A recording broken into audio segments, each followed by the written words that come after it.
తెలంగాణ సర్పంచ్ మొదటి విడత ఎన్నికలు చాలా ఆసక్తికరంగా మారాయి.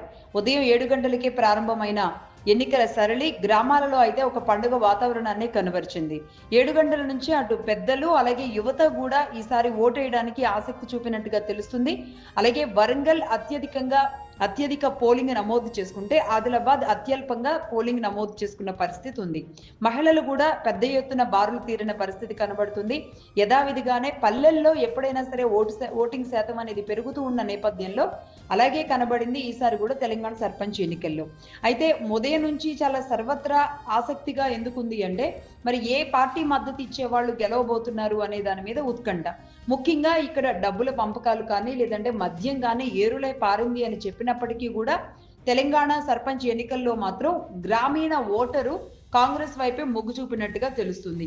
అధికారంలో ఉన్న కాంగ్రెస్ పార్టీ ఈ పక్క నెగిటివ్ అవుతోంది, కాంగ్రెస్ పార్టీ ఇమేజ్ గ్రాఫ్ పడిపోతుంది అని జరుగుతున్న ప్రచారానికి చెక్ పెడుతూ మొత్తానికి కాంగ్రెస్ పార్టీ ఈ రోజు వెలువడిన ఫలితాల్లో ఇప్పటి వరకు కాంగ్రెస్ 816, బీఆర్ఎస్ 464, బీజేపీ 89, ఇతరులు 205 స్థానాలు గెలవడం జరిగింది. అలాగే ఏకగ్రీవమైన స్థానాలు మద్దతిచ్చింది కాంగ్రెస్ మద్దతిచ్చిన 303 చోట్ల, బీఆర్ఎస్ 47 చోట్ల, బీజేపీ 6, ఇతరులు 39. అపోజిషన్ పార్టీగా బీఆర్ఎస్ కనీసం సగానికి సగంలో కూడా ఏకగ్రీవాలను చేసుకోలేని పరిస్థితి అయితే ఉంది. అలాగే ఓవరాల్ గా కాంగ్రెస్ మద్దతు ఇచ్చిన స్థానాలు 1119, అలాగే బీఆర్ఎస్ 511 చోట్ల, బీజేపీ 95, అదర్ పార్టీస్ ఇతరులు 244 చోట్ల గెలిచారు.